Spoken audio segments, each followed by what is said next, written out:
At this time, we will observe wreath-laying ceremonies with UN allies and veterans of the Korean War. Please remain in your seats and direct your attention to the large screens where you will be able to witness the ceremony in its entirety. Our ushers will continue to pass through the audience with water.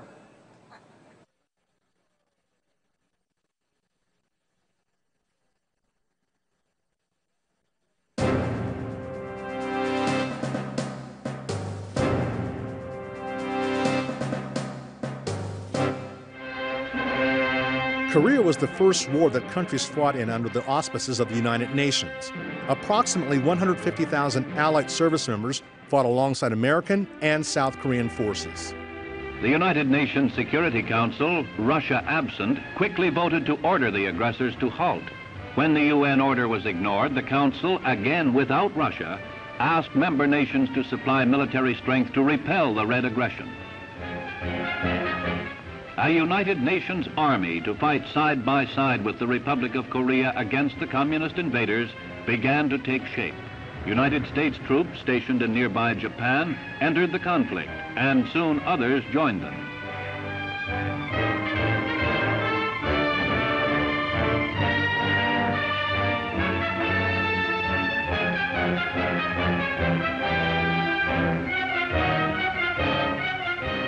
The Republic of Korea was not to be alone in its struggle against aggression. From the corners of the globe, the free nations began to send men and material for this unique army, the first international military force in history created for the sole purpose of repelling aggression. The member nations of the UN were answering the Security Council's call for armed strength to help Korea, and 16 nations sent armed forces: Britain, Canada, Australia, the Netherlands, New Zealand, Belgium, Colombia, Ethiopia, France, Greece, Luxembourg, Thailand, Turkey, the Union of South Africa, the Philippines, and the United States. 32 others contributed food, equipment, medical units and supplies, merchant shipping, and other assistance. Each gave what it could. From these many nations, with their varying backgrounds, cultures, and languages, came a unified United Nations effort. And its unity lay in common adherence to the principle that no aggressor shall be permitted wantonly to attack and invade a peaceful, lawfully governed nation, however small or weak the victim may be.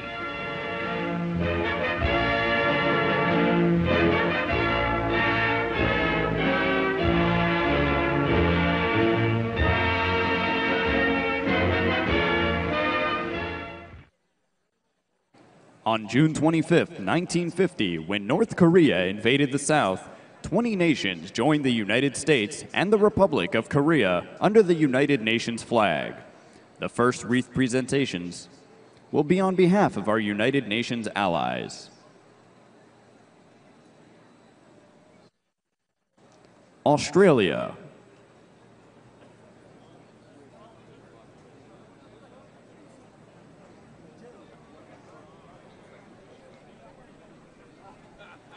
Belgium.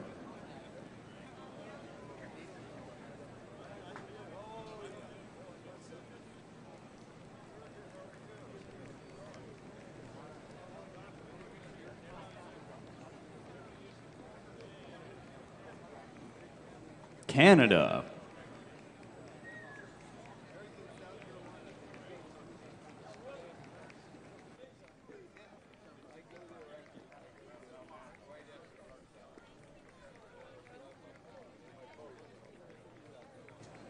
Colombia.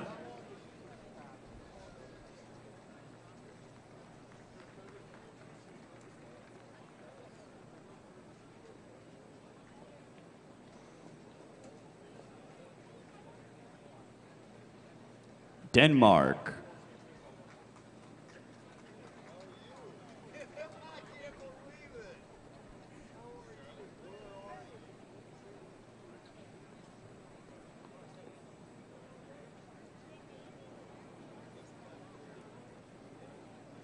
Ethiopia.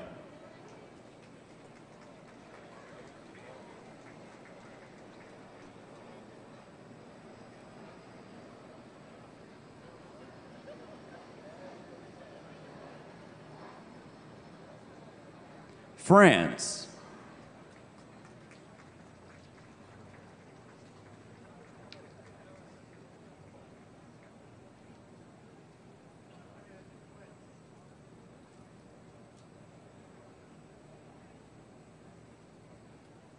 Greece,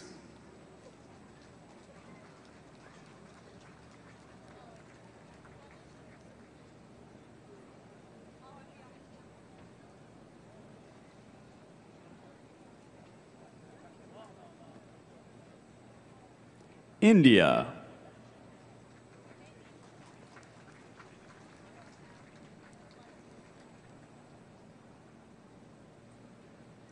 Italy,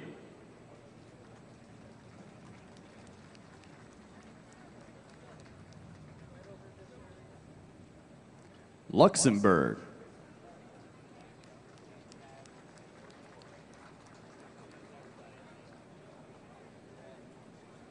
Netherlands,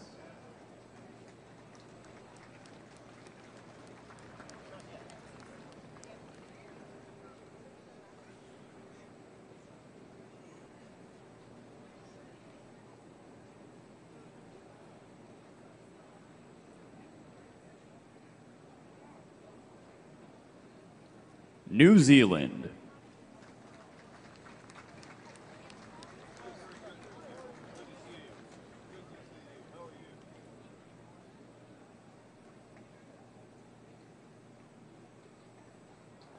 Norway,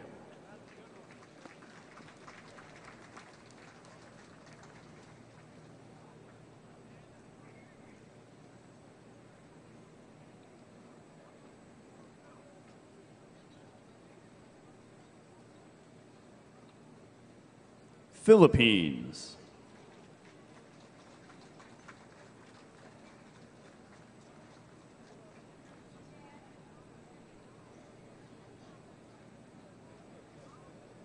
the Republic of South Korea,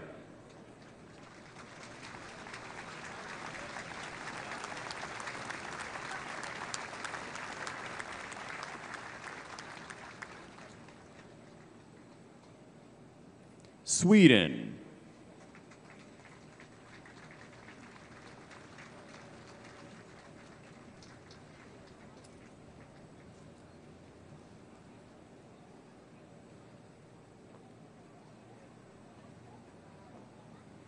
Thailand,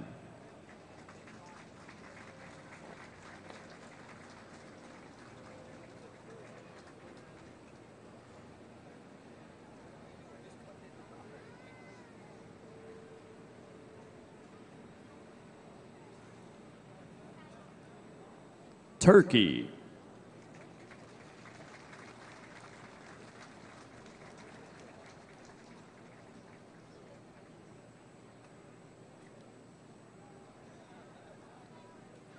the United Kingdom,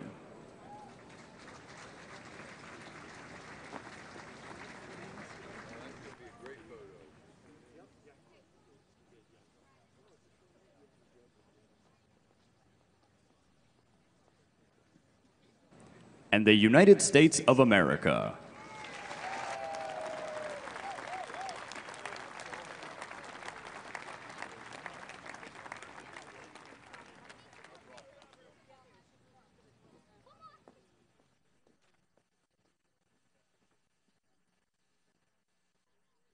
If you drove the roads in Korea, you would understand why you didn't want to drive.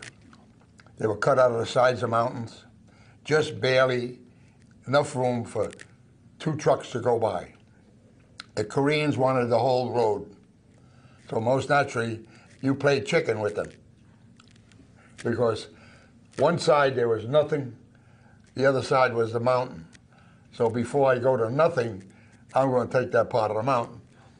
So, make a long story short, then after a while there, there was an opening for a company mail clerk. So I applied for it. And at the time, they had somebody. And they told me, well, the job has been taken. I said, okay. About a day later, I get called into the order room. You got the job as the company mail clerk. The guy that was supposed to get the job, had a fight with somebody, and the guy hit him in the head with a rock and fractured his skull. So I wound up as a company mail clerk for a while. But in the meantime, I would have to go out on convoys, you know? And we took ammunition, food rations, troops, whatever had to be supplied to the line companies. That's what we took care of.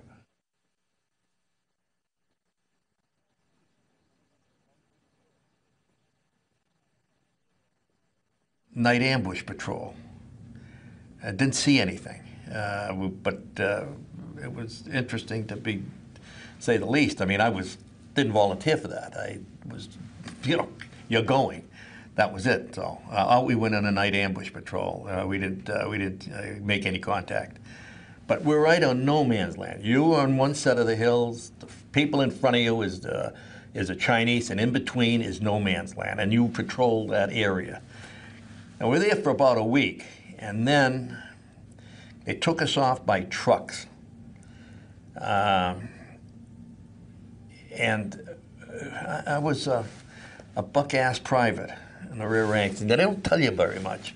They just take you right off the line and put you on a truck, and you say, well, we're going out. And this is early in the morning. And lo and behold, that was the start of Operation Nomad, which lasted about 10 days. And that was really rough going. It really, really, really was rough because it was nothing but taking hills and killing. And that's all we did.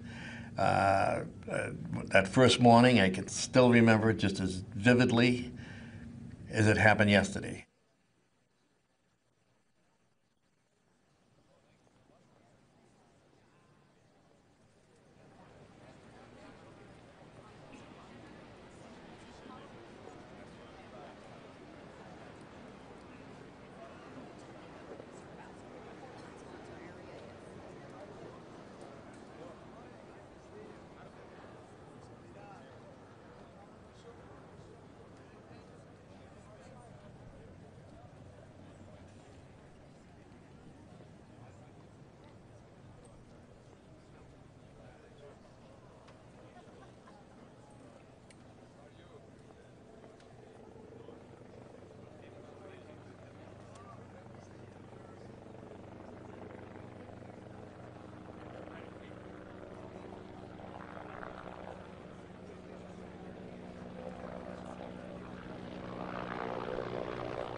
Veterans of the Korean War will now lay wreaths in memory of their comrades in arms.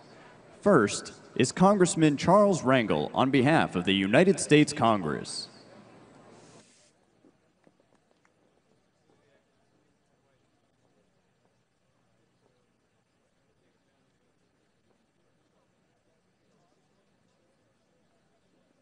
Next are the Veteran Services Organizations, the Disabled American Veterans,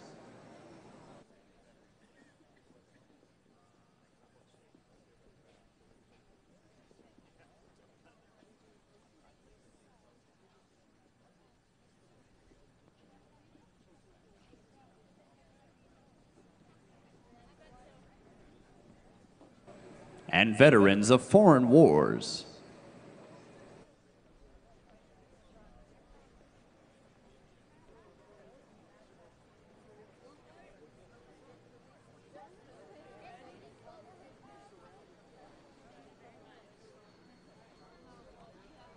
The next wreath presentations are on behalf of combat units that served in Korea, 3rd Infantry Division and survivors of Outpost Harry.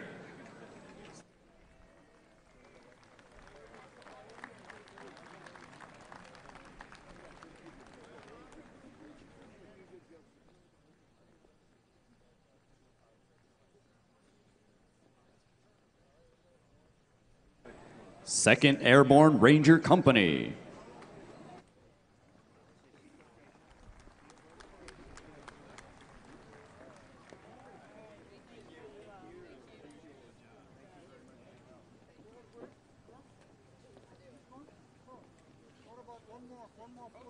Seventh Infantry Division.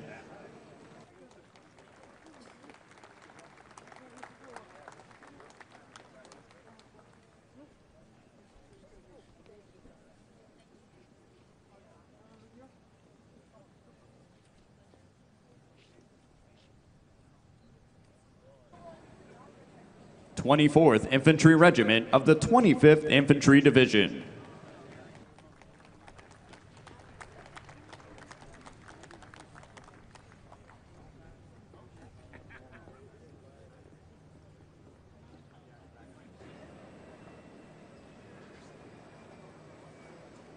Second Infantry Division.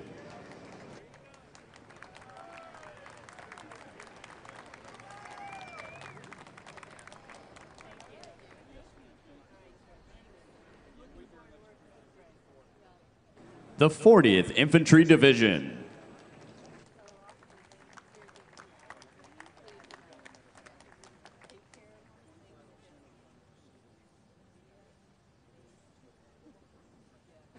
First Marine Division.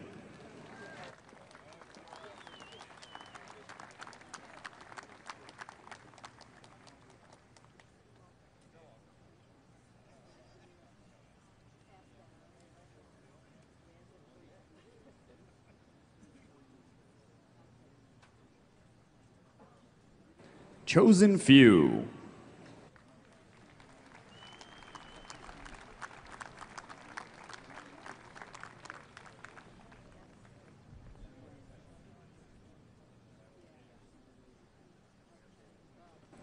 F-86 pilots and the U.S. Air Force.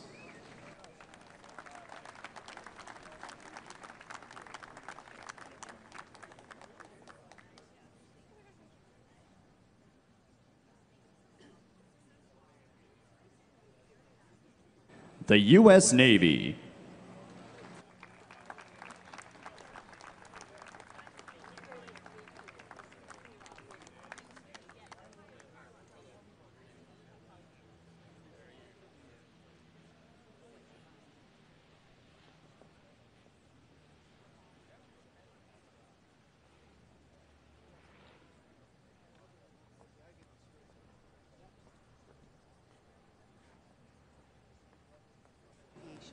U.S. Navy Aviation.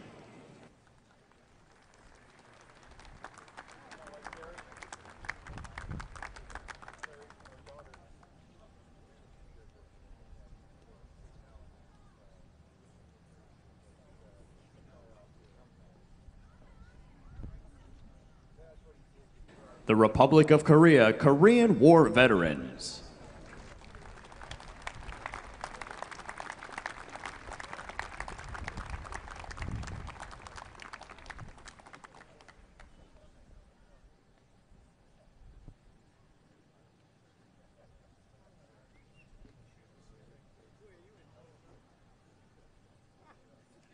Ex-prisoners of war missing in action.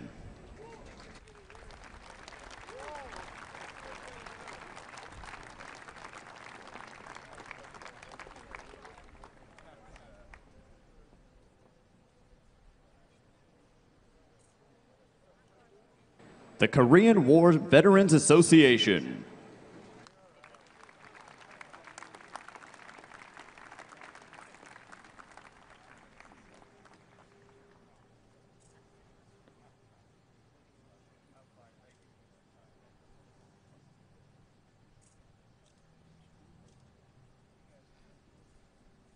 The Korean War Veterans Memorial Foundation.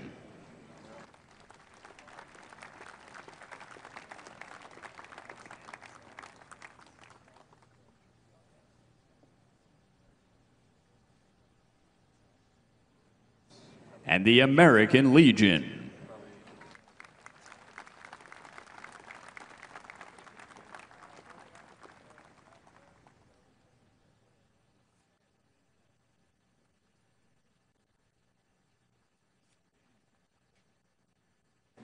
The Korean Informational Association has produced a medal to present to each Korean War veteran here today to commemorate the occasion of the 60th anniversary of the armistice and to express their gratitude to Korean War veterans. Representatives of the association have made a special trip to be with us today to personally present these medals to Korean War veterans. The medals are being presented by Chairman Jo Samuel Minji, Director Kang Tu Lee, Chairman Ki Hak Song, Thomas K. Lee, Dae Jeon So, Ju Byung Jae, and Jae Sung Song.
"60 years ago, you came to an unknown land to preserve freedom and peace. We still remember your gallantry and sacrifice.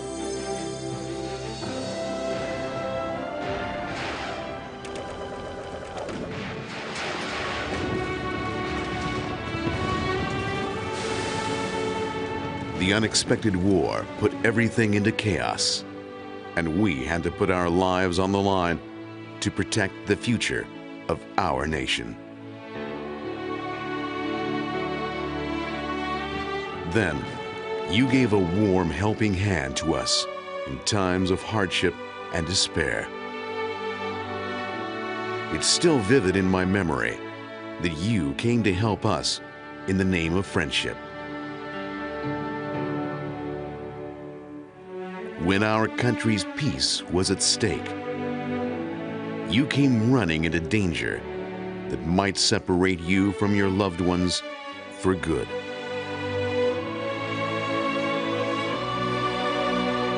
In a country you never heard of, despite challenging weather and fear of war.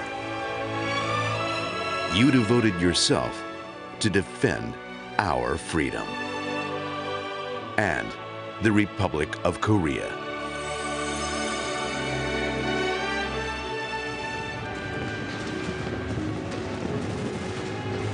Do you remember the time we spent together? Even though we didn't speak the same language, we were all of one mind. We fought days and nights in severe cold, enduring injuries.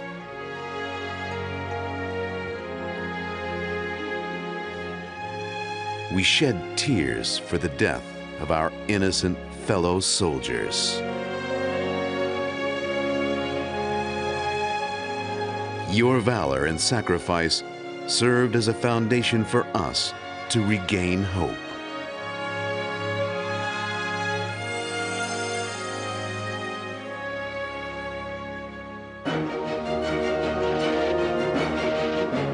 In the poorest country that was expected to take more than 100 years to rise from the ashes of war, we exerted every effort to recover from the war.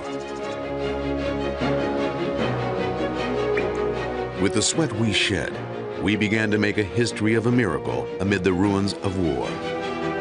60 years after the war, today, Korea emerged as the 10th largest economic power in the world and became the chair of the G20, as well as a proud member of the United Nations. Now, Korea is leaping towards a better future. Korea became the first country that transformed itself from an aid recipient to a donor and is reaching out to those in need across the globe.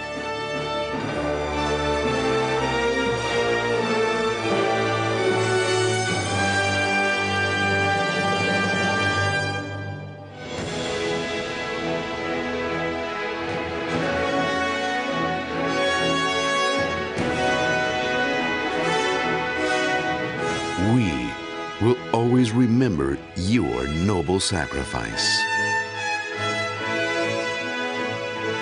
and warm heart that offered help in the name of friendship.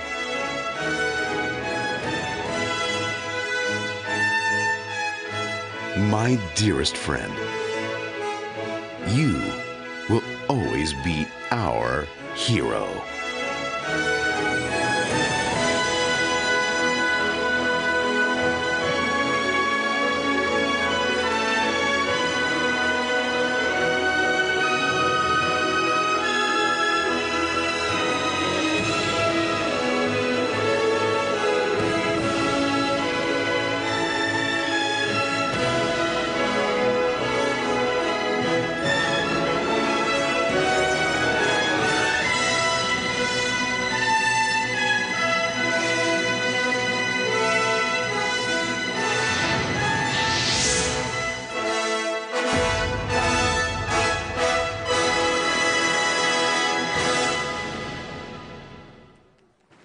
Please welcome to the stage the President's own United States Marine Band and the Army Chorus under the direction of Colonel Michael J. Colburn.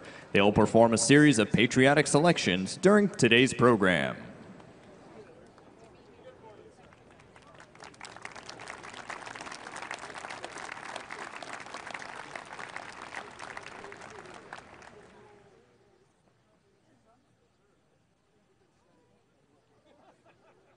At the end of the Korean War, more than 8,000 U.S. service members were listed as missing in action. Through the dedicated work of Joint Pacific Accounting Command, hundreds have been repatriated. The Department of Defense is committed to continuing this important work until all of our missing service members are brought home.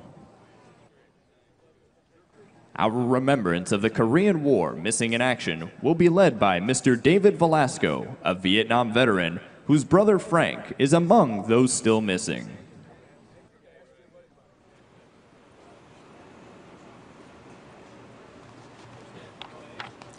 Good morning. My name is David Velasco. It is my honor to represent my brother Frank, one of the almost 8,000 U.S. servicemen who went missing during the Korean War and have yet to be repatriated. My brother was a soldier in A Company, 1st Battalion, 32nd Regiment, 7th Infantry Division. Frank was at a forward position on the east side of the Chosun Reservoir on November 27th. When the Chinese overran his position, he was never seen alive again. I was sitting on the porch the day that I learned about my brother. My folks never really knew what happened to Frank, never really got closure. They would sit on the porch, and in the evenings, no matter how they started the conversation, it would always turn to something or an event that Frank had been part of. Whether he was taken prisoner or died somewhere on the battlefield is not known. When we moved from that address to a new home in 1954, it was hard getting my mother to make the move. She would say her son would come home one day and not be able to find her. There is a distinct possibility that my brother's remains may never be recovered. Thanks to the generosity of the Korean War veterans in Houston, a memorial stone was laid at Lawndale Forest Park Cemetery. I know Frank isn't there, but it gives me a place to honor his memory. I wrote a poem to describe my experience that I would like to share with you. It's called At My Mother's Side. I was at my mother's side the day the notice came. It said, "Your son is missing. We share your grief and pain." I was at my mother's side when she cried and carried on. I really didn't understand, but knew that something must be wrong. I was at my mother's side as she anxiously did search for word that would reveal to her where her son could be. With the passing of my parents, they may think the matter closed, just another MIA to mark our struggles fought. An MIA he is not, he's more than that to me. For what he meant to her, he also means to me. What they never realized is I was at my mother's side. The answers that they kept from her, they now must give to me. For many of you, the number of missing in action from the Korean War is just another cold clinical statistic reflecting the casualties of war. But these numbers represent fathers, husbands, brothers, for families who never lacked closure. Now I ask you to join me in remembering our missing in action from the Korean War.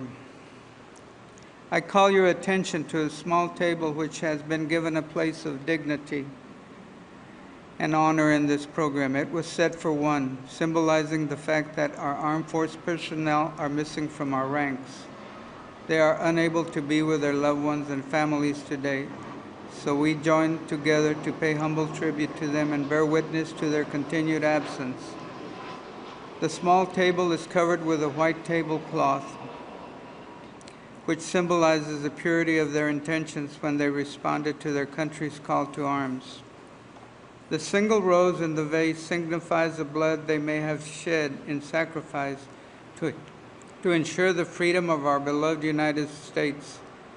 This rose also reminds us of our missing comrades, families, and friends who have kept the faith down through the years while awaiting their return. The red ribbon on the vase represents the red ribbon worn on the lapel of thousands who demand with unyielding determination a proper accounting of our comrades who are not among us today. A slice of lemon on the plate reminds us of their bitter fate. The salt sprinkled on the plate reminds us of the countless fallen tears of families as they wait.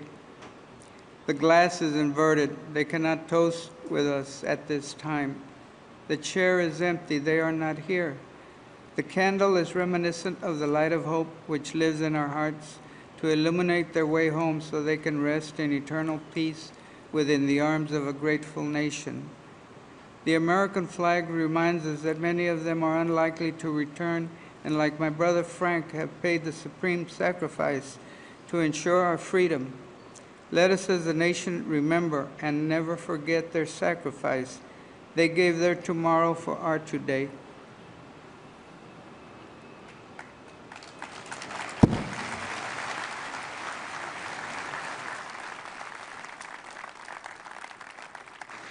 Service members representing each branch will now come forward and strike the bell in memory of our MIAs.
what shall be our legacy?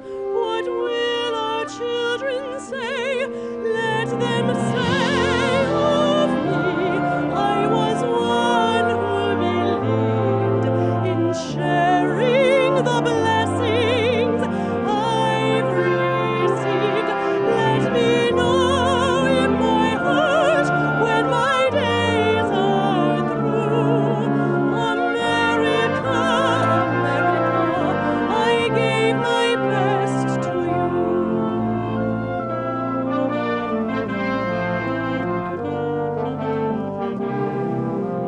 Each generation, from the plains to distant shores, with the gifts they were given, were determined to leave more. Valiant battles fought together, acts of conscience forlorn. These are the seeds from which America has grown. Let them say of me, I was one who believed in sharing the blessings I've received.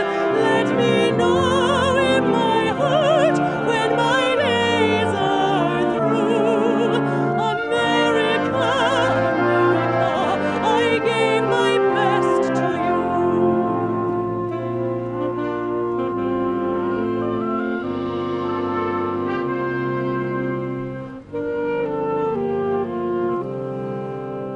For those who think they have nothing to share, who fear in their hearts there is no hero there, know that quiet acts of dignity are that which fortifies the soul of a nation that never dies.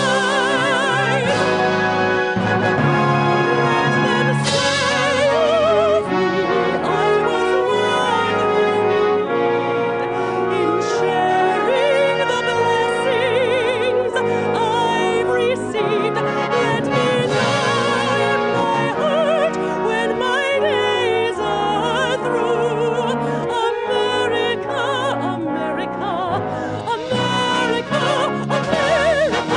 America, I gave my best to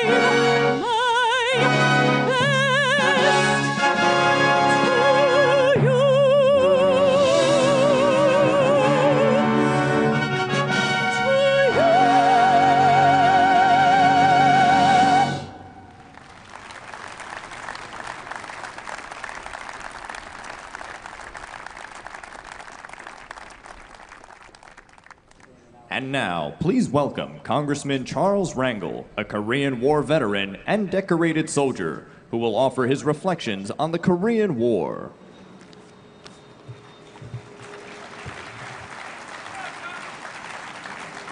First, let us thank God for this most beautiful day. We thank the President.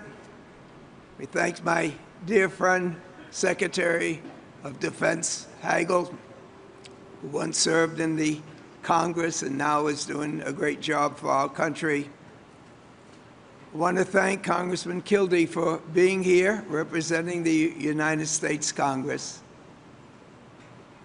The three other Korean veterans who serve in the Congress, John Conyers, Howard Copel, and of course, Sam Johnson. I want to thank all of you that are here today for this extraordinary tribute to the men and women who fought for democracy in Korea. In June of 1950, I was in a barracks in Fort Lewis, Washington, and we were advised that the President of the United States, Harry S. Truman, had advised us that we were going to go into combat with 16 other nations under the flag of the United States and the United Nations to fight on behalf of a country that we never knew, for people that we never met, but a cause that we knew was just. This morning, all of our hearts are heavy for the men and women who were killed in Korea, those that were captured, those that are still missing, those that return home wounded, those that are throughout these United States, and especially my comrades in arms, those of you that are here today that we pay tribute to, the veterans of the Korean War. No longer will we be known as those warriors that were involved in a peace action and a forgotten war. The President and America has picked this day to remind all of us of the service that we have rendered. On behalf of all of the veterans of the Korean War, we sincerely thank you and we appreciate this great tribute. After the war, we saw a nation that had been reduced to rubble and poverty and pain pick up the pieces of hope. And today, the 60th anniversary of the armistice, the people of Korea and the government of Korea stands as one of our dearest friends in the world, a miracle economic achievement, and one of the greatest democracies that has been established with the help and assistance of the United States. All of us who served or didn't serve have to be proud of the services that we do in the armed forces, the men and women who serve, and no matter what war they are called to defend our flag or to support democracy, they all deserve never, never, never to be forgotten. Today,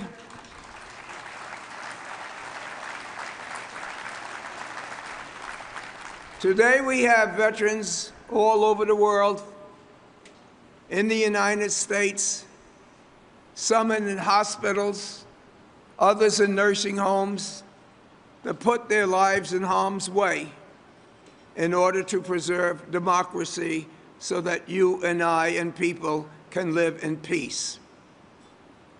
Some of them are jobless. Many of them are homeless. And without help and support, none of them will be hopeless. We cannot, we must not, we will not forget the needs of those people who served our great country and today who needs us desperately.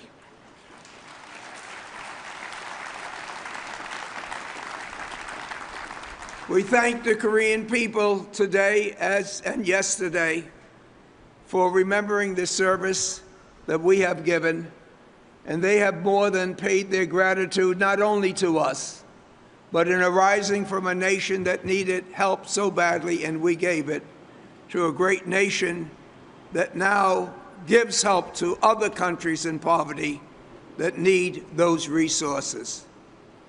So I want to thank again the President, Secretary Hagler, David Clark, and Major Tanner, as well as Hannah Kim, for the role that they have played in making certain that your Congress is here to participate in this extraordinarily event. Let us leave stronger in our commitment to those men and women that have served our country, not only in Korea, but whenever that flag has been risen, we salute it and move forward. We've done it in the past. We will continue to do it in the future. God bless our American veterans. God bless the people of Korea. And God bless these great United States.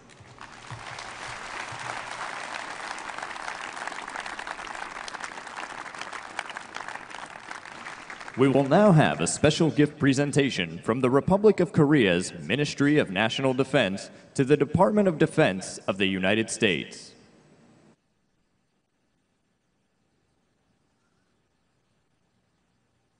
The gift is being presented by General Pak Soon-yup, the former chairman of the Republic of Korea Joint Chiefs of Staff and national Korean war hero. His presence here is historic in that he was a member of the South Korean delegation to the armistice negotiations and was the first four-star general in the South Korean military. General Pak is 93 years young and has traveled here just for this occasion.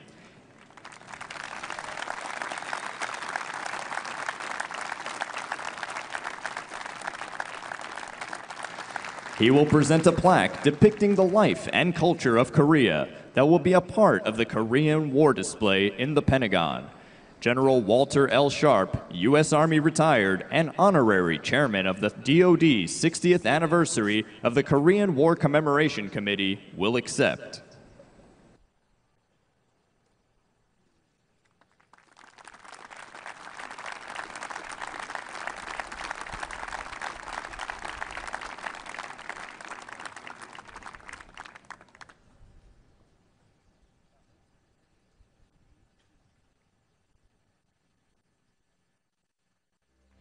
We are fighting in Korea for our own national security and survival. We have committed ourselves to the cause of a just and peaceful world order through the United Nations. We stand by that commitment. The Department of Defense 60th anniversary of the Korean War Commemoration Committee is dedicated to thanking and honoring all veterans of the Korean War, their families, the missing in action, and those who made the ultimate sacrifice in that war.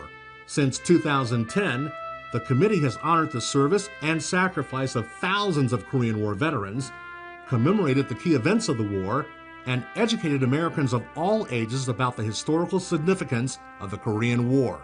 The sacrifices made by the veterans who fought in Korea to ensure the freedom and prosperity the Republic of Korea enjoys today must always be remembered. The veterans who shivered in the trenches, tracked through knee-deep mud and snow, flew combat missions over rugged mountains, and stood watch over hostile seas, set aside their own comfort, safety, and aspirations to answer the call to arms. Salvatore Scarlato was one of those men. He was a corporal in the Marine Corps. There's no way you could cope with death. No, it's impossible. It's, everyone says, oh, you get used to it. There's no such thing as getting used to it. When you see a body at a distance, it's one thing, but when somebody's on you, and that was the first 7 days. After that, we went on patrols, we coped with it, and we were on patrol one time, and I was very bitter. Believe me, I was very, very bitter of being there at that time. I was very bitter being there, because I said, what am I doing here? In my mind, we shouldn't have been there. Well, we were on patrol, and we came to a small village, and the CCF was there before us, and there was about 18 to maybe 20 bodies, hands tied behind their back, and they were killed, okay? On the side of the road, there was 2 women. They were dead, and there was 3 little children. There were 2 little girls and a little boy. The little boy's hand was blown off. So right away, we spotted him. I grabbed him. I took my pouch out, and I wrapped his hand, this stump. I took his hand and put it in my pocket, and I yelled for the corpsman. So the corpsman flagged down the medical jeep. So he said, you better hold this kid, because I was stopping the blood. So he says, get in the jeep. There's an orphanage about 8 miles from here. And we brought him in there, and he was just crying. He was not, he was in shock. And we couldn't give him, the corpsman could not give him any medication, because he was too small. Well, we brought him in there. Excuse me. We brought him in there and gave the little boy to the doctor. He took him in right away. They start working on him. I get in the Jeep and I realized I had his hand in my pocket. So I ran back in there to give him the hand, and the little boy died. It was very sad. And I realized why we're there. We were there to help these people. More than 33,000 Americans lost their lives during what was called then a police action in order to avoid the politics and public outcry of a declared war. Colonel David J. Clark is the executive director of the Department of Defense 60th anniversary of the Korean War Commemoration Committee. What I noticed, just even talking to educators and looking at textbooks, there's just an amazing absence of Korean War history in American textbooks, because it just tends to get glossed over and caught up in the post-World War II period, and then it just goes right on into the Cold War, and we don't hear a lot about the exploits and the activities involved in the Korean War. But it was really a very important part of American history, and it's only in recent years that I think that that's been borne out, because when you look at what's happened in Northeast Asia and you look at the Republic of Korea today, that's probably the biggest legacy of the war, the success of the Republic of Korea. So that all that energy and effort that was expended during those 3 years of war from 1950 to 53, and then even in the aftermath of the war, it added up to something pretty important. We have a tremendous ally in the Republic of Korea that continues to partner with us today. Colonel Clark says the Department of Defense has been honoring Korean War veterans to ensure they are recognized and never forgotten. It represents the Department of Defense's recognition of the incredible service of our veterans from the Korean War period. And they're a group of veterans that are oftentimes forgotten. We hear of our World War II veterans very often, and then we move right into the Vietnam period, and oftentimes the Korean War veterans' contributions, and they're great, have been ignored. So this is an opportunity for the Department of Defense to really honor these guys, make sure that they are rightfully recognized for their incredible contributions to our nation and to the Republic of Korea. On behalf of the Department of Defense 60th anniversary of the Korean War Commemoration Committee, all of those in uniform today, and a grateful nation, we want to thank you for taking the time to recognize and honor Korean War veterans in your community and helping to ensure they are never forgotten.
Ladies and gentlemen, please direct your attention to the large screens. We will now have the official wreath laying in memory of those who gave their lives in the Korean War on behalf of freedom and democracy. The President of the United States is joined by Secretary of Defense Chuck Hagel, the Vice Chair of the Joint Chiefs of Staff Admiral James Winnefeld Jr., Secretary of Veterans Affairs Eric Shinseki, Secretary of the Interior Sally Jewell, and from the Republic of Korea, Special Envoy Kim Jong-hoon, Chairman of the Policy Committee, and General Jung of the Republic of Korea Joint Chiefs of Staff.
Secretary of the Interior Sally Jewell.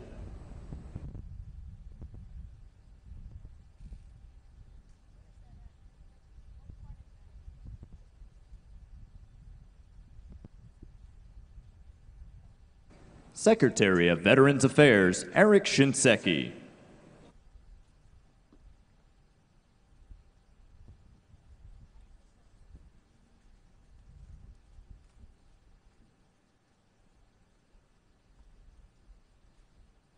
Secretary of Defense Chuck Hagel, and the Vice Chairman of the Joint Chiefs of Staff, Admiral James Winnefeld, Jr.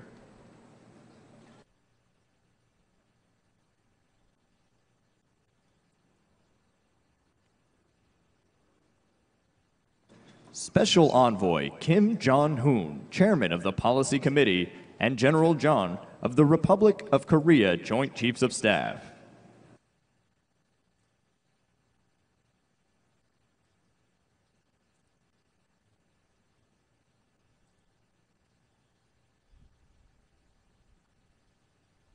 The President of the United States, Barack Obama.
This is the first time that enforcement action has been taken by the United Nations.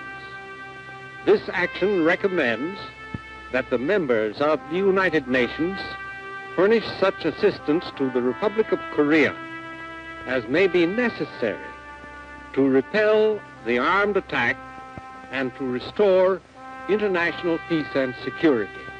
Did you know the U.S. is technically still at war with North Korea?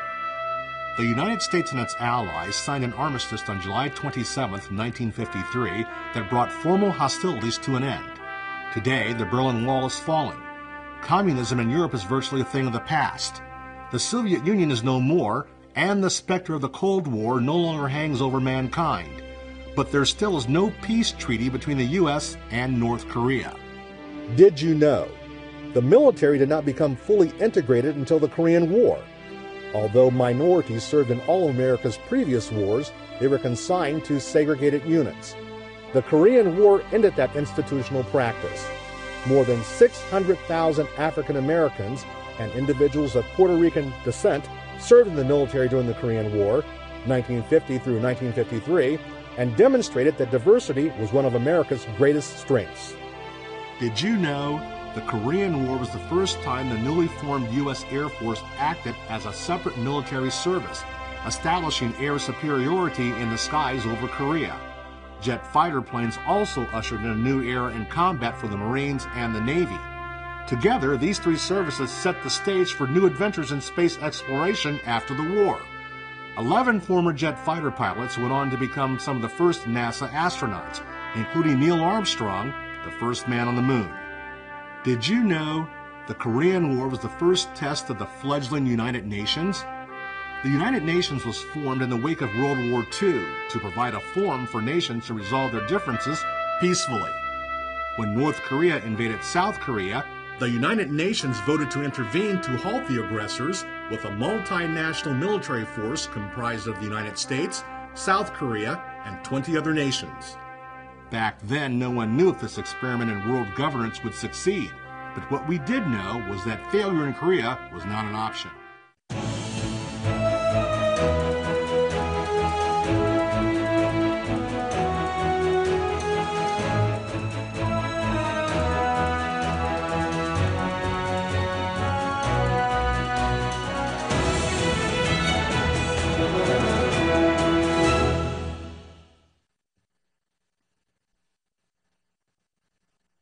Ladies and gentlemen, please rise for the invocation delivered by Chaplain Colonel Michael Brainerd.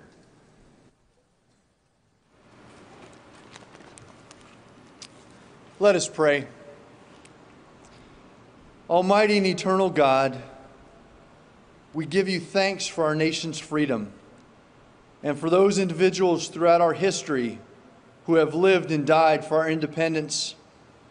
We especially give thanks today for our veterans, those men and women who heeded the call of service, and that service took them to a faraway land on the Korean Peninsula. We thank you for their willingness to fight aggression so that we can stand here this day with our friends and allies, a people who are truly free. Our holy God, we, your people, thank you for the gift of peace that often comes from long struggles that try men's souls, the kind of peace that is bound and fraught from the blood of our heroes, brave men and women who answered the call to stand for freedom. Today we thank you for peace that came through the armistice, bringing a close to the Korean War 60 years ago, a war that cost the lives of tens of thousands of Koreans, as well as over 50,000 Americans, young men and women who witnessed the crucible of war and failed to return home. Now let us celebrate this peace that can come from only you, O God. We, your people, give you thanks. Amen. Please be seated.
Ladies and gentlemen, please stand for the arrival of the official party and remain standing for the presentation of colors and the national anthems of the Republic of Korea and the United States of America.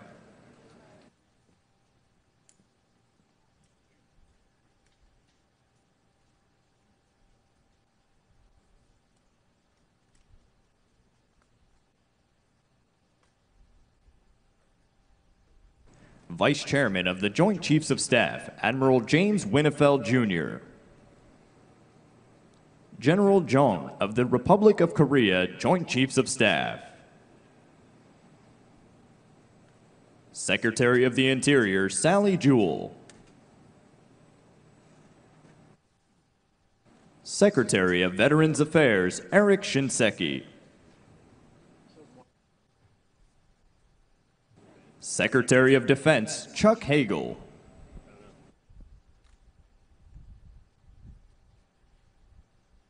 And Republic of Korea Special Envoy, Kim Jong-hoon, Chairman of the Policy Committee.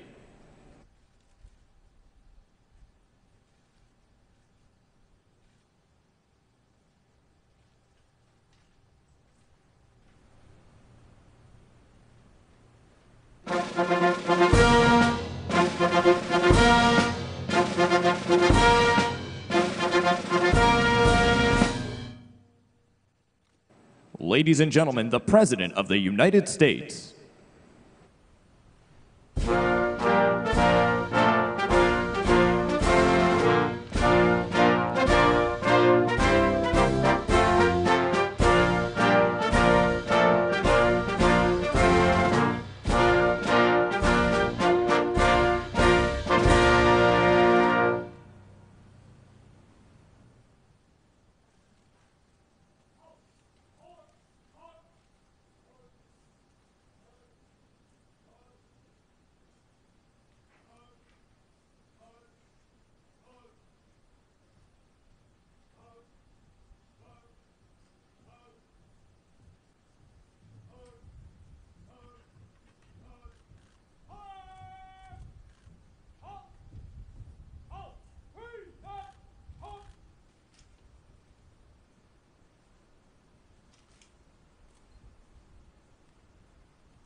Please be seated.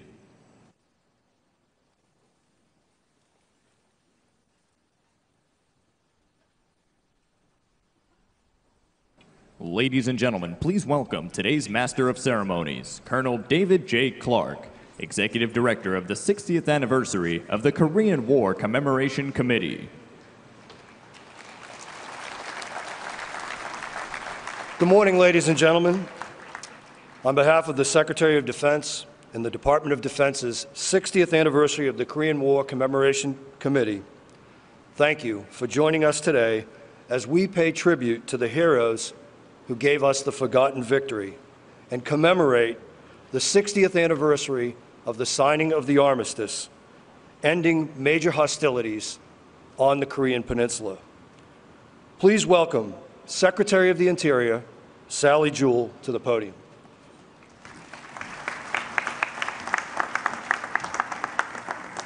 Thank you, Mr. President, distinguished guests, veterans, family, and friends, welcome. Today, on the 60th anniversary of the armistice that ended the Korean War, we gather to honor those brave Americans who fought so courageously in one of the most difficult and brutal wars in our history. As Secretary of the Interior, I have the honor of overseeing the Korean War Veterans Memorial, one of the many memorials and battlefields managed by the National Park Service to honor those who have defended our country. Just as the Iwo Jima Memorial, several miles from here, commemorates a moment of great triumph in a terrible battle, the Korean War Veterans Memorial, with its soldiers eternally on patrol, captures the long, hard battle that was the Korean War. This monument serves as a daily reminder of the thousands who did not return or returned bearing the scars of war. The Korean War has sometimes been called the forgotten victory, but we do not forget the sacrifices of those who gave their lives defending South Korea, including more than 36,000 American and 140,000 South Korean troops killed or missing in action. We do not forget that without their sacrifice, 50 million South Koreans would not be free today, living in a prosperous, democratic country that is one of America's closest allies and an inspiration to other nations around the world struggling for freedom. We don't forget that freedom is not free, and that the high price of freedom is paid by a few for the benefit of the many. Today, we honor those few who paid that price in Korea. On this 60th anniversary, I am proud to welcome all of you here to this memorial that tells the stories of heroism, patriotism, honor, courage, and love of freedom and country. Thank you.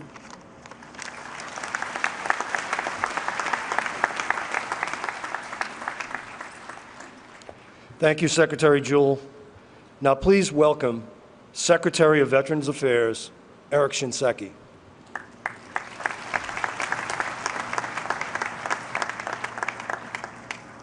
Mr. President, distinguished guests, especially our guests from Korea, fellow veterans, ladies and gentlemen, 6 decades ago, the guns fell silent all along the 38th parallel in Korea, ending more than 3.5 years of bloodshed, destruction, and enormous suffering. Today's ceremony honors the extraordinary courage of those from all of our nations who fought, bled, died, went missing, suffered brutal captivity, and triumphed there. More than 1.7 million Americans fought in Korea on pieces of terrain nicknamed Pork Chop Hill and Heartbreak Ridge, in towns and places like Chipyeong-ni, Busan, Chosun Reservoir, and in the unnamed locations known only by grid coordinates and hilltop elevations. T.R. Fehrenbach's definitive work, This Kind of War, chronicles timeless lessons about military readiness that were relearned in Korea. And it provides this oft-cited quotation: "You may fly over our land forever. You may bomb it, atomize it, pulverize it, wipe it clean of life, but if you desire to defend it, protect it, and keep it for civilization, you must do it the way the Roman legions did, by putting your young men into the mud. The veterans we honor today were the young we sent to the mud of Korea with very little notice. The lessons are many, as are the arguments about how they should have been better prepared and equipped to fight that expeditionary mission. What is unarguable, however, is the heroism with which these veterans performed their missions. They rose above all questions of readiness to preserve the freedom of the South Korean people. Today, we honor all veterans who served so courageously in Korea, and we thank their families for their service and sacrifice. Kap시 kapsida.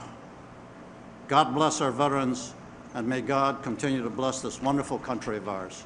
Thank you very much.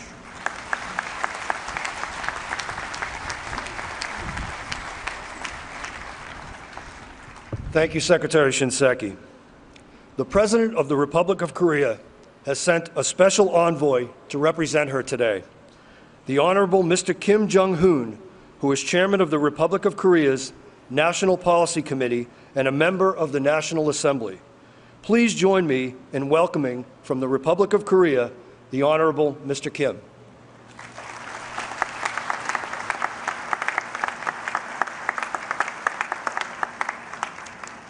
Good morning, President Obama, Korean War veterans, and ladies and gentlemen. It is my honor to stand before you today as the special envoy of President Park Geun-hye of the Republic of Korea. Today, we commemorate the 60th anniversary of the signing of a Korean War armistice.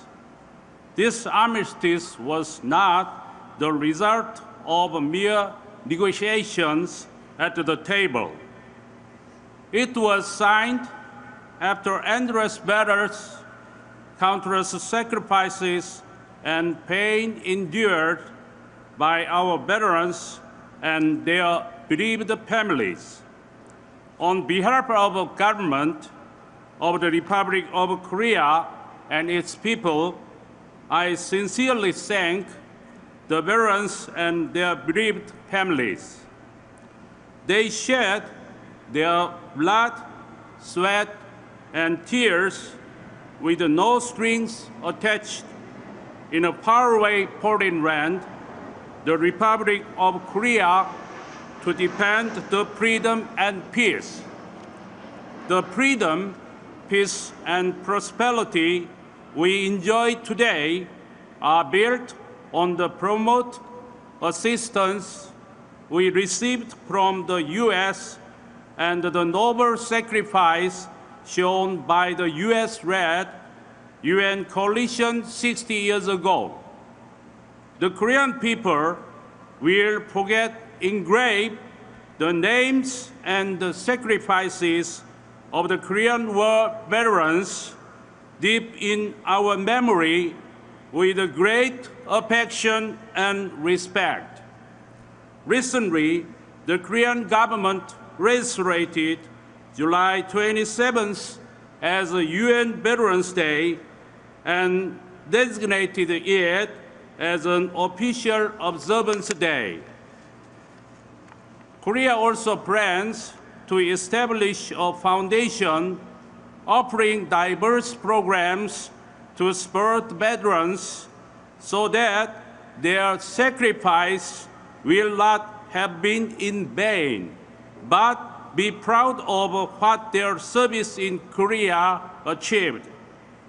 I sincerely thank America for the friendship and commitment to our alliance, standing by us throughout all these years, as well as the years to come. I look forward to the new historical chapter that our countries will open together, continuing our invariable history. In closing, President Obama, Korean War veterans, and ladies and gentlemen, may God bless you, your families, and our two great nations. Thank you very much.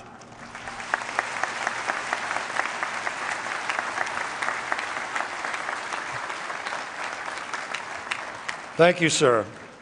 Now, please welcome General Jung, Chairman of the Republic of Korea Joint Chiefs of Staff, who will speak on behalf of the Republic of Korea's uniformed services.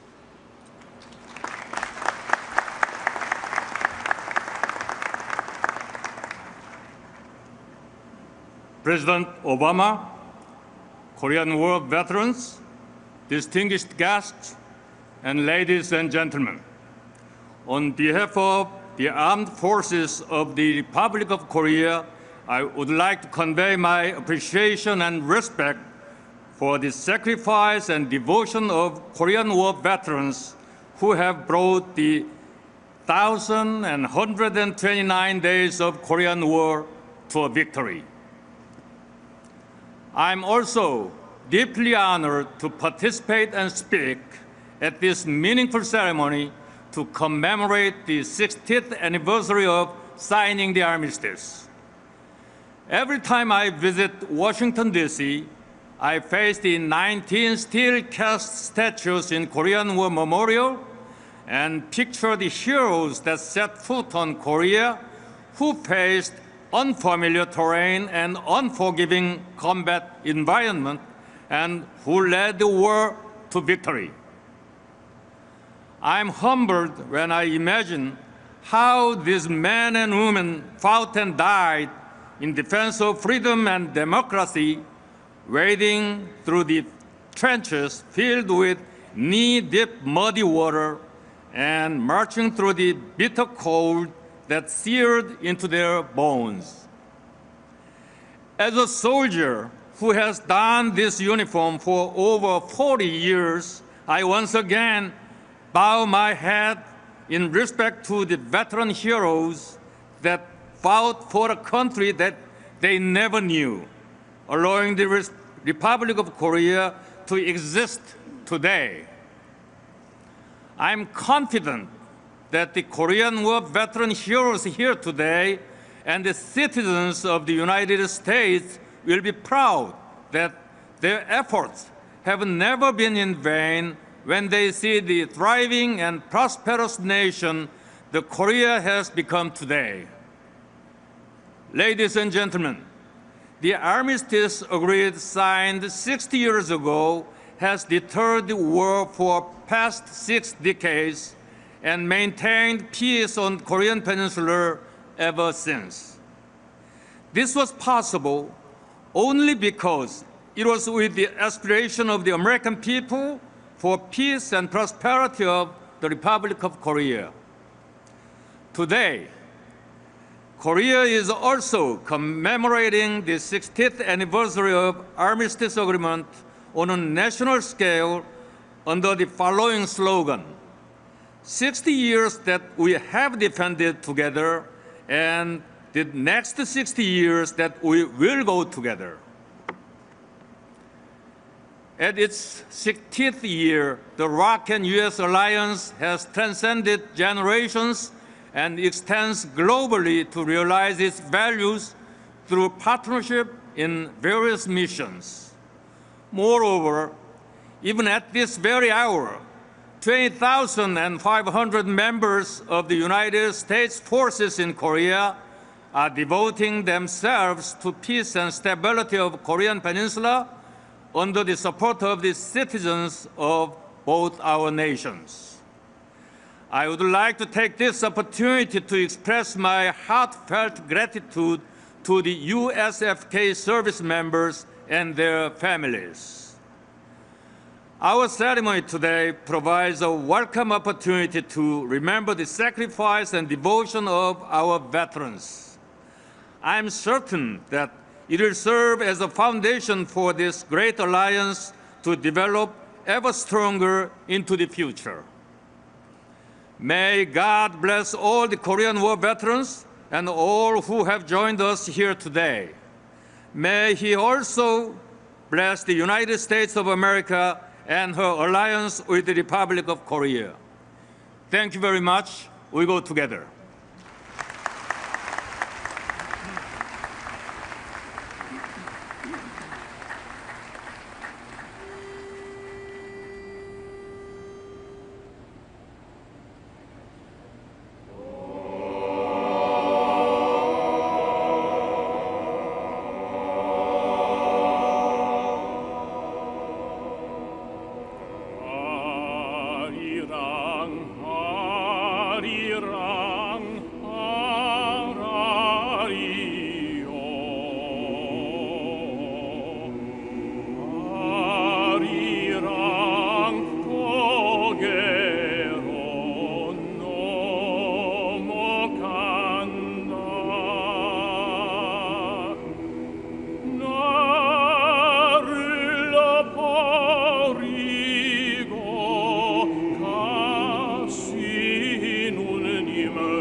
Ladies and gentlemen, please welcome Admiral James Winnefeld, the 9th Vice Chairman of the Joint Chiefs of Staff.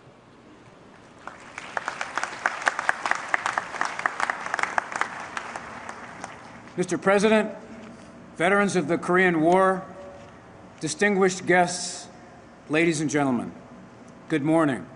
I'm honored to join you here today as we commemorate 60 years since the signing of the Korean War armistice. I'm humbled to speak among so many who shed blood and otherwise sacrificed to defend a country they never knew and a people they never met. Words that are etched here and are forever written in the history of our two nations. Your fight for freedom built a great alliance, an alliance that holds strong to this day. On this anniversary, we honor the legacy of hundreds of thousands of American soldiers, sailors, airmen, and Marines, and those of our allies, whose Herculean efforts on the Korean Peninsula 6 decades ago held the line on the democratic principles we cherish and established the Republic of Korea as a peaceful and prosperous country. That legacy will never be forgotten. For many of us, it's personal. A parent, a brother, a relative, a friend who served far from our shores. And I'm no exception. My own father, as a young Navy ensign, served with honor along with many of you, alongside the more than 36,000 heroic Americans who gave the last full measure of devotion to this war. Their sacrifice lives on in the dedication of the men and women of United States Forces Korea, who, along with their Republic of Korea partners and other freedom-loving allies from around the world, maintain peace and stability on the peninsula under the motto, Kachi Kapshida, we go together. For every warrior who served in harm's way before them, many of you who are here this morning, we will always remember. Kamsamnida. Thank you.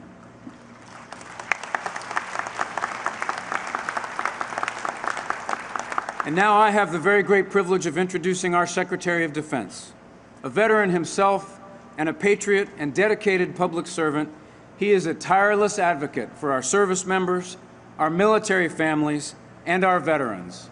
Ladies and gentlemen, Secretary Chuck Hagel.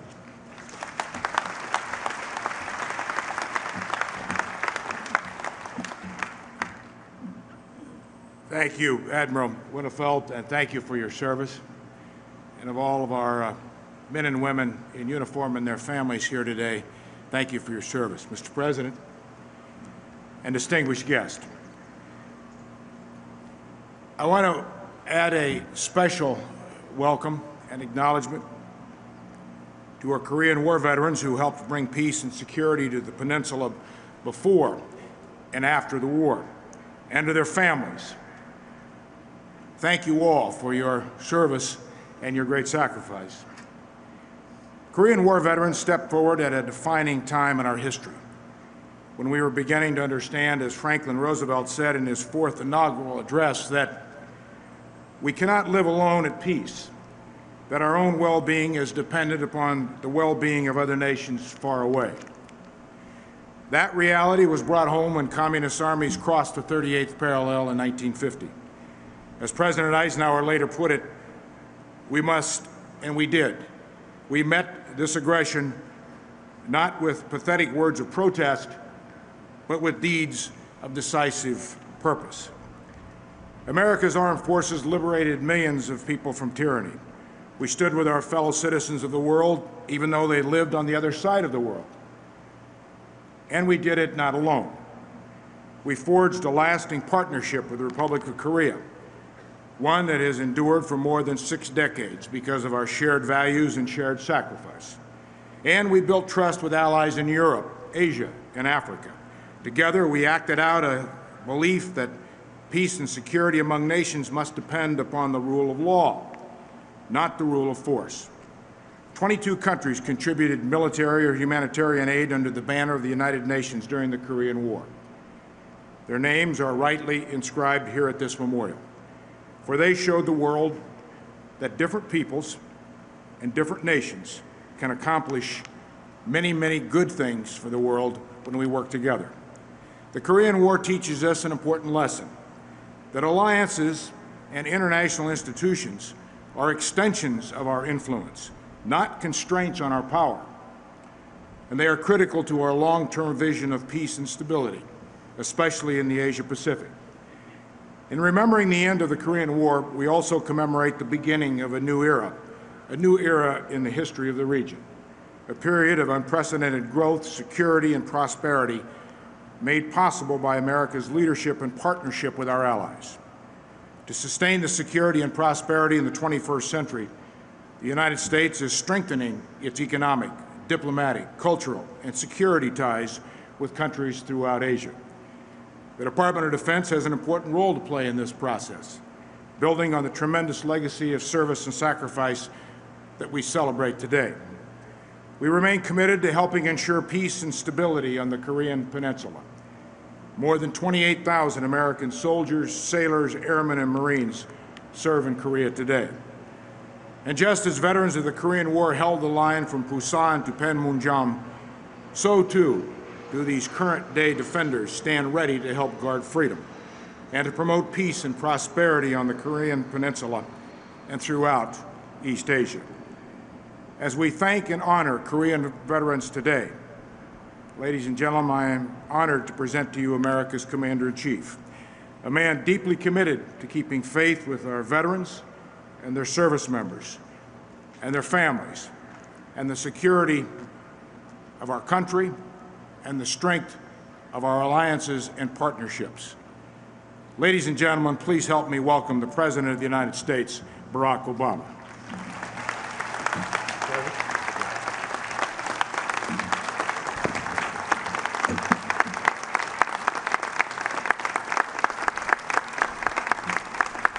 Thank you so much. Thank you. Please be seated. Good morning. 안녕하세요.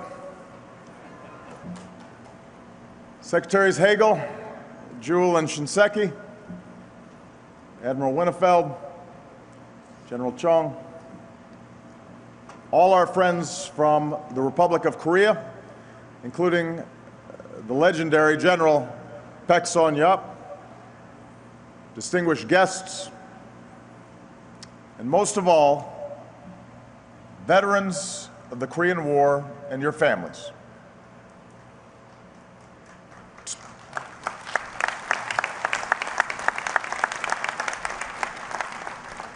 To our veterans, many in your 80s, a few of you in your old uniforms, which still fit. Let me just say, you look outstanding, and I would ask that all United States, Republic of Korea, and other veterans who fought, I would ask those that who can stand to please stand so that we can properly honor you here today.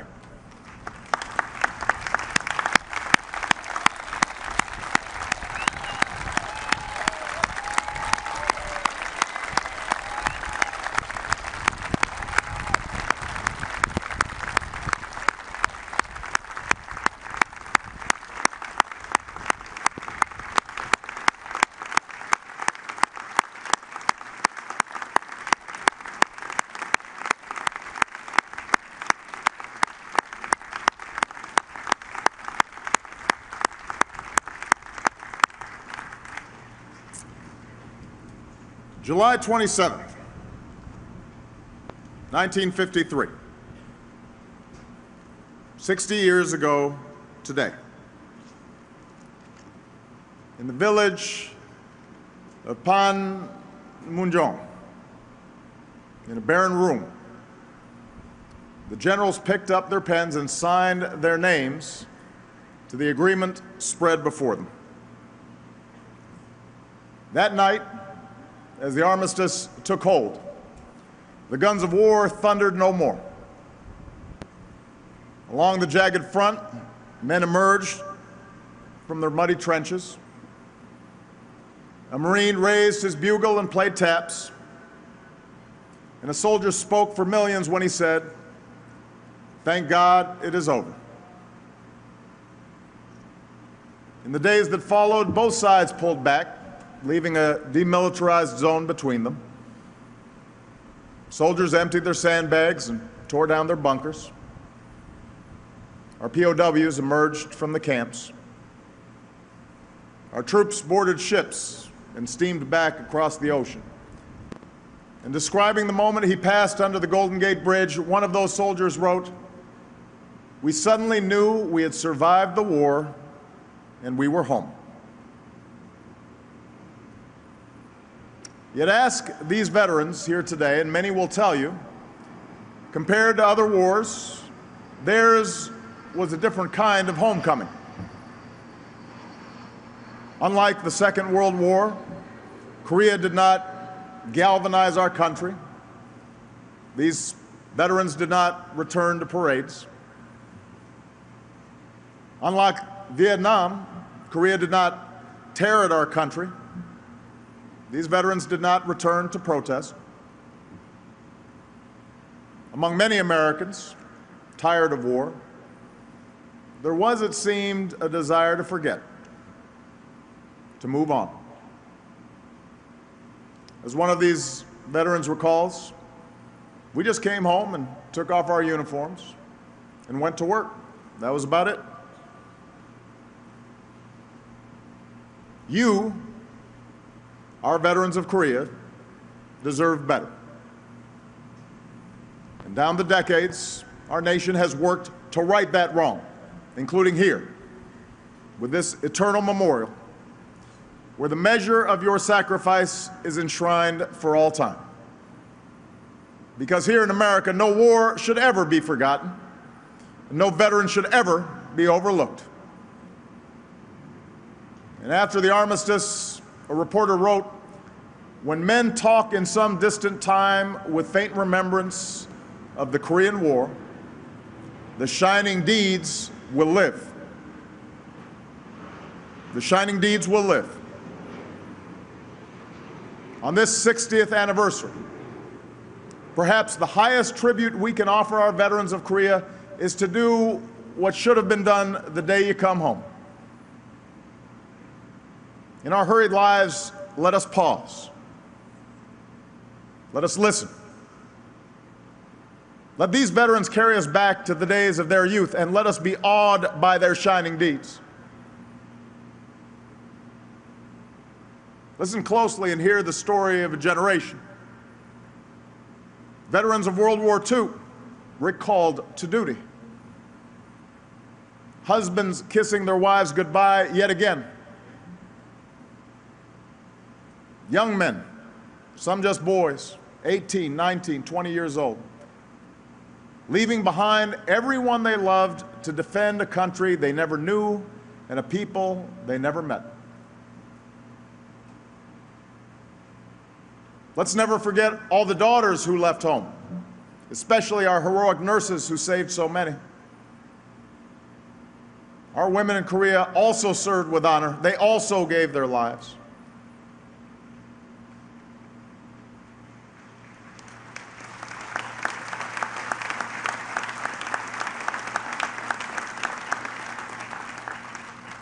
Listen and hear how these Americans faced down their fears and did their duty. Clutching their rifles, hearing the bugles in the distance, knowing that waves of enemy fighters would soon be upon them. In ships offshore, climbing down the ropes into the landing craft, knowing some of them would not leave that beach. On the tarmacs and flight decks, taking off their Corsairs and Sabres, knowing that they might not return to this earth. Listen and hear of their gallantry, often outnumbered and outgunned in some of the most brutal combat in modern history. How they held the line at the Pusan perimeter. How they landed at Incheon and turned the tide of the war. How surrounded and freezing they battled their way out of Chosin Reservoir, and how they fought foxhole by foxhole, mountain after mountain, day and night at the Punch Bowl and Heartbreak Ridge, Old Baldy and Pork Chop Hill. Listen and hear how perhaps the only thing worse than the enemy was the weather. The searing heat, the choking dust of summer, the deep snow and bitter cold of winter, so cold their weapons could jam, so cold their food would turn to ice. And surely no one endured more than our POWs in those hellish camps where the torment was unimaginable. Our POWs from Korea are some of the strongest men our nation has ever produced. And today we honor them all, those who never came home and those who are here today.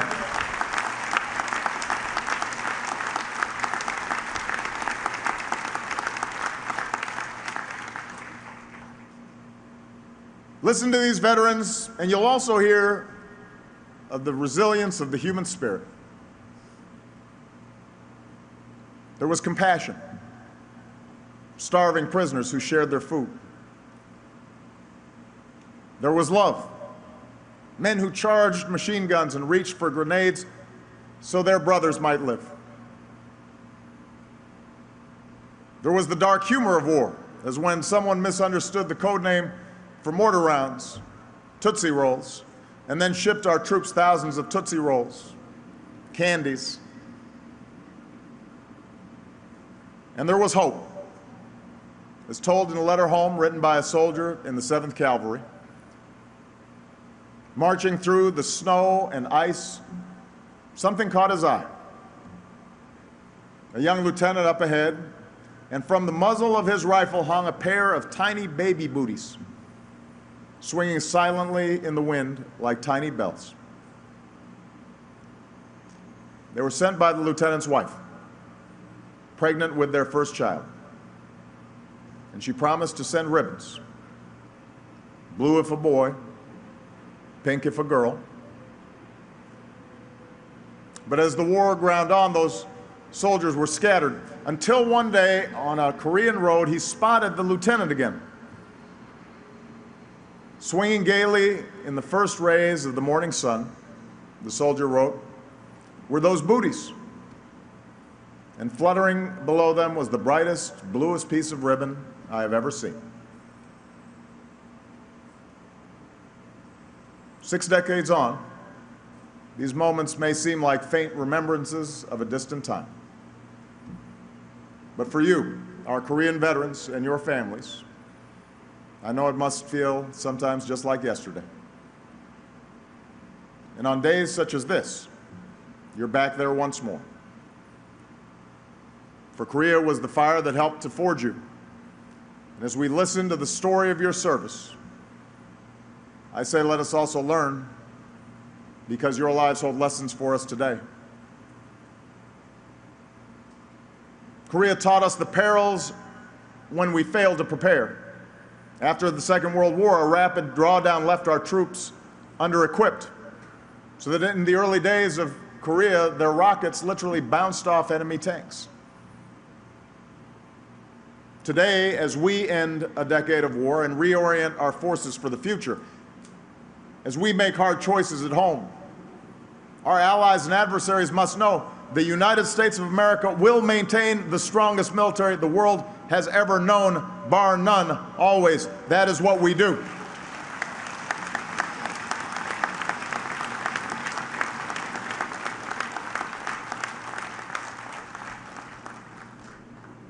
Korea taught us that as a people, we are stronger when we stand as one.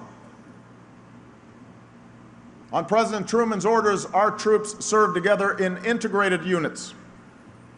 And the heroism of African Americans in Korea, and Latinos, and Asian Americans, and Native Americans advanced the idea, if these Americans could live and work together over there, surely we could do the same thing here at home.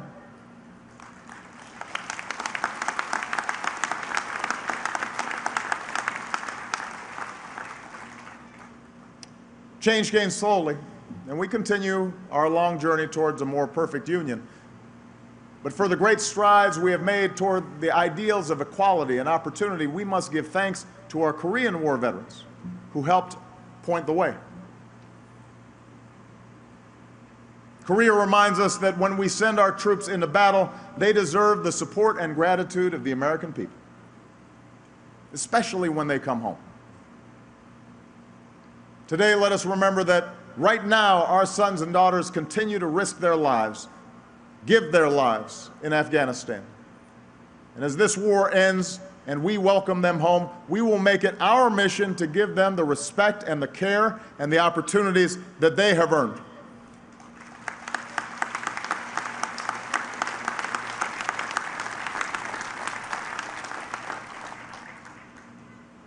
And Korea reminds us that our obligations to our fallen and their families endure long after the battle ends.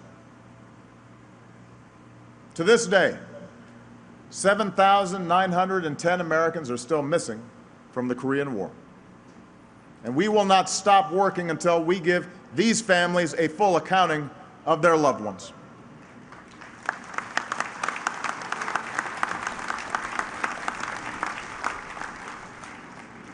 Like Sergeant First Class William Robinson, 26 years old, missing for 63 years. This week, in Indiantown Gap, Pennsylvania, the Robinsons will welcome their uncle home and finally lay him to rest with full military honors.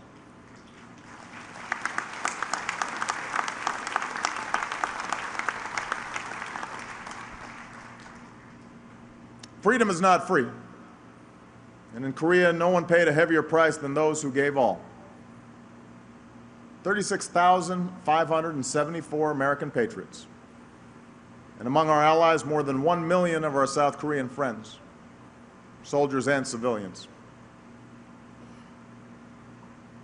That July day, when the fighting finally ended, not far from where it began, some suggested this sacrifice had been for naught.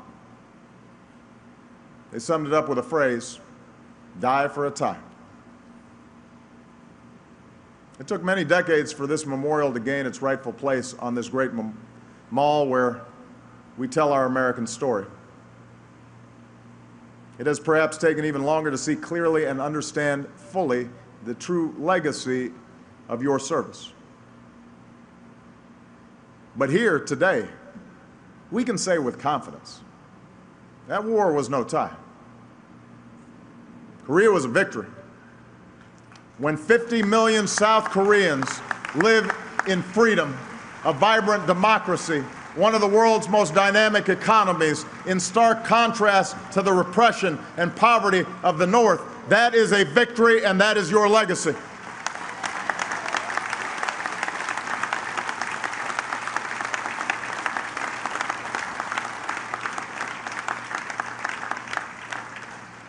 When our soldiers stand firm along the DMZ, when our South Korean friends can go about their lives knowing that the commitment of the United States to the security of the Republic of Korea will never waver, that is a victory, and that is your legacy.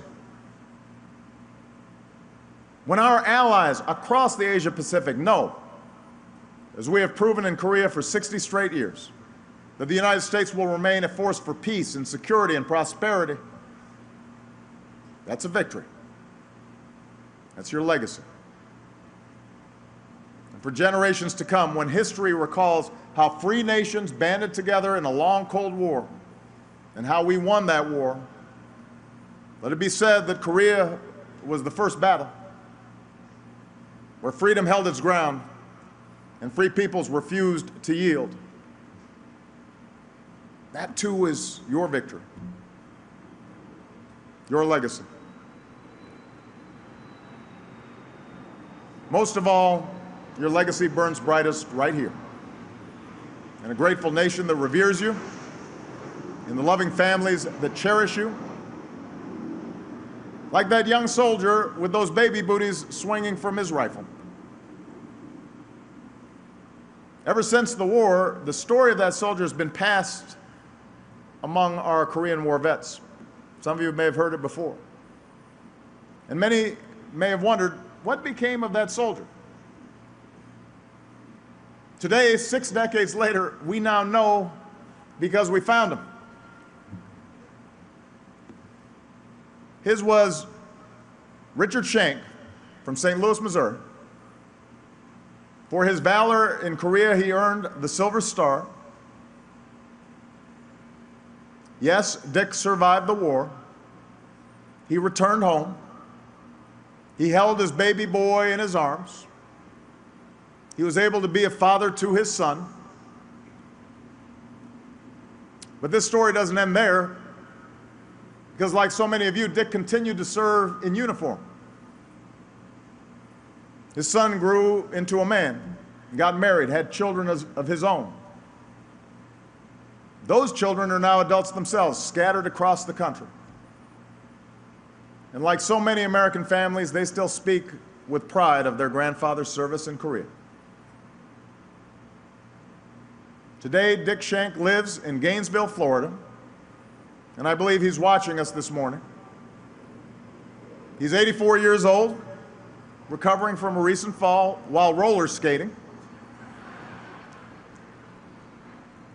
Life is short, he says, and I just keep on living it.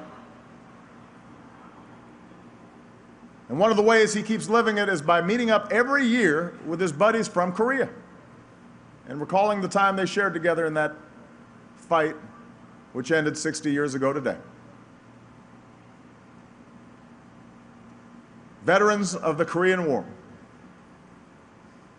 in the spring of your youth, you learned how short and precious life can be. And because of you, millions of people can keep on living it in freedom and in peace. Your lives are an inspiration. Your service will never be forgotten. You have the thanks of a grateful nation, and your shining deeds will live now and forever. May God bless those who gave all in Korea. May God bless you and your families. May God bless the alliances that help secure our prosperity and our security, and may God continue to bless these United States of America. Thank you very much.